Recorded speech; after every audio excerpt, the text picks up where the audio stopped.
उस समय से शायद ही कोई दूसरी पीढ़ी इतनी चर्चा और विवाद के केंद्र में रही हो जितनी कि ये जेनजीज। मामला इतना बिगड़ चुका है कि जेनजीज को गटर जनरेशन तक कह दिया गया। सोशल मीडिया पर बहस छिड़ गई। किसी ने कहा कि बिल्कुल सही बात है, किसी ने कहा कि ये तो पूरी पीढ़ी का अपमान है। लेकिन इस बहस के बीच सबसे जरूरी सवाल कहीं खो गया कि आखिर पूरी दुनिया जेनजीज को लेकर इतनी बेचैन क्यों है? क्या सच में ये इतनी खराब जनरेशन है? क्या किसी पूरी पीढ़ी का इवैल्यूएशन केवल उसकी भाषा, कपड़ों या सोशल मीडिया के आधार पर किया जा सकता है? क्योंकि यही जेनजीज हैं जो आज ओलंपिक में भारत के लिए पदक भी जीत रही है, इसरो के मिशनों पर भी काम कर रही है, स्टार्टअप भी बना रही है और आर्टिफिशियल इंटेलिजेंस जैसी तकनीकों को सबसे तेजी से अपनाने वाली पीढ़ी भी है। यानी तस्वीर का सिर्फ एक हिस्सा सोशल मीडिया है, पूरी तस्वीर नहीं। सोचिए कि अगर ये केवल सोशल मीडिया का विवाद होता तो शायद कुछ दिनों में ये खत्म हो जाता, लेकिन रियलिटी इससे कहीं बड़ी है। Harvard, Stanford, Deloitte, world economic forum और दुनिया भर के समाजशास्त्री लगातार जेनजीज पर रिसर्च कर रहे हैं। डेलॉइट की 2025 जेनजी और मिलेनियल सर्वे रिपोर्ट बताती है कि आने वाले वर्षों में वैश्विक कार्यबल का अधिकांश हिस्सा जेनजी और मिलेनियल्स का होगा। यानी आने वाली अर्थव्यवस्था, राजनीति, तकनीकी और समाज की दिशा काफी हद तक इस पीढ़ी के हाथ में होगी। और यही कारण है कि जेनजीज को समझना केवल युवाओं को समझना नहीं बल्कि भविष्य को समझना है। लेकिन किसी भी पीढ़ी को समझने से पहले एक सिद्धांत समझना जरूरी है। जर्मन समाजशास्त्री कार्ल मेनेम ने कहा था कि किसी पीढ़ी की पहचान केवल उसके जन्म वर्ष से नहीं होती बल्कि उन ऐतिहासिक घटनाओं से बनती है जिन्हें वो एक साथ जीती है। और ये सिद्धांत जेनजीज पर एकदम सटीक बैठता है। जनरली 1997 से 2012 के बीच जन्मे युवाओं को जेनजीज कहा जाता है, लेकिन उनकी वास्तविक पहचान कैलेंडर नहीं बल्कि उनका समय है। यह पहली ऐसी पीढ़ी है जिसने बचपन से इंटरनेट देखा, किशोरावस्था सोशल मीडिया पर बिताई, युवावस्था कोविड-19 के बीच शुरू की और अब आर्टिफिशियल इंटेलिजेंस के दौर में अपना करियर बना रही है। इतिहास में शायद पहली बार किसी एक पीढ़ी ने इतने कम समय में 4 बड़ी क्रांतियां देखी हैं: स्मार्टफोन्स, सोशल मीडिया, महामारी और एआई रेवोल्यूशन। सोचिए, एक बच्चा जो कभी पहले स्टोरी बुक्स के साथ बड़ा होता था, आज वो हाथ में स्मार्टफोन्स के साथ बड़ा हो रहा है। जहां पहले मोहल्ले के मैदान में दोस्त बनाए जाते थे, आज डिस्कॉर्ड, इंस्टाग्राम और व्हाट्सएप पर समुदाय बनते हैं। जहां पहले लाइब्रेरीज में जानकारी खोजी जाती थी, आज वही जानकारी कुछ सेकंड्स में चैट जीपीटी और सर्च इंजन पर मिल जाती है। यानी दुनिया बदली है, और जब दुनिया बदलती है तो पीढ़ियां भी बदलती ही हैं। और फिर आया साल 2020। कोविड-19 ने पूरी दुनिया रोक दी थी। स्कूल ऑनलाइन हो गए, कॉलेज जूम पर पहुंच गए, पहली नौकरी घर के कमरे से शुरू हुई। लाखों युवाओं ने अपने जीवन के सबसे जरूरी वर्ष स्क्रीन के सामने बिताए। और महामारी खत्म हुई थी कि आर्टिफिशियल इंटेलिजेंस ने नौकरी, शिक्षा और कौशल की पूरी परिभाषा बदलनी शुरू कर दी।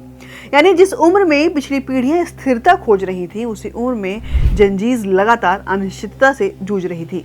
और यही कारण है कि काम को लेकर इसकी सोच भी अलग दिखाई देती है। जहां पहले एक ही नौकरी में 30 साल बिताना सफलता माना जाता था, वहीं आज लगातार नई स्किल सीखना, करियर बदलना और वर्क लाइफ बैलेंस को इम्पोर्टेंस देना सामान्य बात बनती जा रही है। इसी दौर में क्विटिंग, करियर कुशनिंग और पोर्टफोलियो करियर जैसे शब्द सामने आए।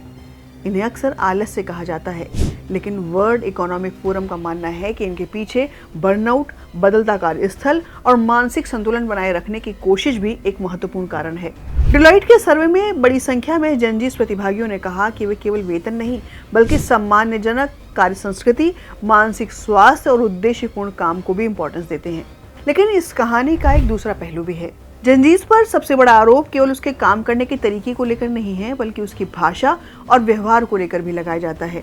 आज ब्रू, क्रिंच, गोट, डिलिलू, सिग्मा, रिज, वास्तुगुनहैया जैसे शब्द इंटरनेट से निकलकर रोजमर्रा की बातचीत का हिस्सा बन चुके हैं। मीम्स कल्चर ने संवाद को तेज और मनोरंजक बनाया है, लेकिन उसी के साथ गाली, व्यंग्य और अपमानजनक स्लैंग भी सामान्य होते गए हैं। कई कमेंट सेक्शंस ऐसे दिखते हैं जहां असहमति का जवाब तर्क से नहीं, ट्रोलिंग और व्यक्तिगत हमलों से दिया जाता है। तो सोचने वाली बात यह है कि क्या ये केवल जेनजीज की समस्या है? तो शायद इसका जवाब है पूरी तरह नहीं। आज सोशल मीडिया का एल्गोरिज्म अक्सर उसी सामग्री को आगे बढ़ाता है जो लोगों को भावनात्मक रूप से उकसाए। जितनी तीखी भाषा, उतनी अधिक प्रतिक्रियाएं। इसलिए समस्या केवल एक पीढ़ी की नहीं बल्कि उस डिजिटल वातावरण की भी है जिससे संवाद की शैली बदल दी है। सामाजिक मनोवैज्ञानिक जोनाथन हेथ अपनी पुस्तक द एंग्शियस जनरेशन में लिखते हैं कि लगभग 2010 के बाद बच्चों का बचपन प्ले बेस्ड से फोन बेस्ड होता गया। वही मनोवैज्ञानिक जीन ट्वेंज अपनी पुस्तक आइजेन में बताती हैं कि यह पहली पीढ़ी है जिसकी किशोरावस्था का बड़ा हिस्सा स्क्रीन पर बीता। इसलिए इसके रिश्ते, आत्मविश्वास, तनाव और पहचान सब पहले की पीढ़ियों से अलग होना तो स्वाभाविक है। और भारत में यह बदलाव और भी तेज रहा। जियो के बाद इंटरनेट करोड़ों लोगों तक पहुंचा। डिजिटल इंडिया, यूपीआई, ऑनलाइन शिक्षा, क्रिएटर इकोनॉमी और एआई ने युवाओं के लिए नए अवसर खोले। आज का युवा केवल सरकारी नौकरी ही नहीं बल्कि स्टार्टअप, फ्रीलांसिंग, कंटेंट क्रिएशन और वैश्विक रिमोट वर्क को भी करियर मानता है। लेकिन इसी के साथ कंपटीशन, कंपैरिजन और असफलता का दबाव भी पहले से कहीं अधिक बढ़ा है। इसलिए सवाल ये नहीं है कि जेनजीज अच्छी है या बुरी, सवाल ये है कि क्या हम उसे सही कंटेक्स्ट में समझ रहे हैं। हर पीढ़ी को उसके समय ने गढ़ा है। इंडस्ट्रियल रेवोल्यूशन ने एक पीढ़ी बनाई, वर्ल्ड वॉर ने दूसरी, इंटरनेट ने तीसरी और अब स्मार्टफोन्स, सोशल मीडिया, महामारी और आर्टिफिशियल इंटेलिजेंस मिलकर जेनजीज को आकार दे रहे हैं।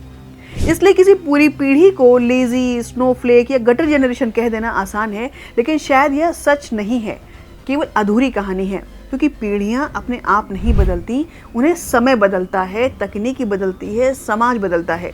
क्योंकि अगर जेनजीज केवल लेजी जनरेशन होती तो 23-24 वर्ष की उम्र में नीरज चोपड़ा विश्व एथलेटिक्स चैंपियंस नहीं बन पा रहे होते। 22 वर्ष की उम्र में आर प्रज्ञानंद विश्व शतरंज के सबसे बड़े खिलाड़ियों को चुनौती नहीं देते। 22-23 साल की उम्र में लक्ष्य सेन दुनिया के शीर्ष बैडमिंटन खिलाड़ियों में शामिल नहीं होते। और 18 से 20 वर्ष के भारतीय खिलाड़ी आज दुनिया के सबसे प्रतिस्पर्धी लीगों में जगह नहीं बना रहे होते। आज ISRO, DRDO, in space, Skyroot, Agnikul, Cosmos जैसे संस्थानों में हजारों युवा वैज्ञानिक भारत के अंतरिक्ष भविष्य पर काम कर रहे हैं। इनमें बड़ी संख्या जेनजीज की है और यही जेनजीज कॉलेज के दौरान ही एआई टूल्स बना रही है, एप्स बना रही है, क्रिएटर इकोनॉमी खड़ी कर रही है, फ्रीलांसिंग के माध्यम से दुनिया भर की कंपनियों के लिए काम कर रही है। पिछली पीढ़ियों के लिए नौकरी सफलता थी, जेनजीज के लिए अवसर दुनिया भर में फैल चुके हैं।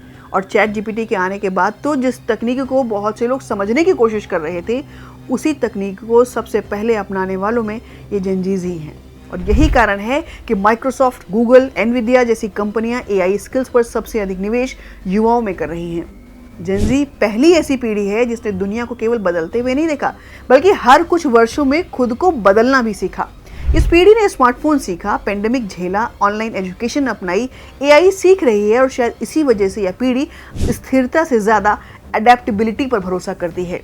और 21वीं सदी में शायद यही सबसे बड़ी स्किल है। इसलिए जेनजीज को केवल उनके स्लैंग से मत पहचानिए, उनके अचीवमेंट्स भी देखिए। क्यों यही पीढ़ी चंद्रयान भी बना रही है, ओलंपिक पोडियम पर तिरंगा भी लहरा रही है, एआई भी विकसित कर रही है और अब भारत को दुनिया की तीसरी सबसे बड़ी अर्थव्यवस्था बनाने वाली कार्यशक्ति भी यही होगी। हर पीढ़ी अपने समय की संतान होती है। जेनजीज भी अलग नहीं है, यह बिगड़ी हुई पीढ़ी नहीं बल्कि सबसे तेजी से बदलती दुनिया में पली बड़ी पहली पीढ़ी है। आप इस बारे में क्या सोचते हैं, हमें कमेंट सेक्शन में जरूर बताइएगा।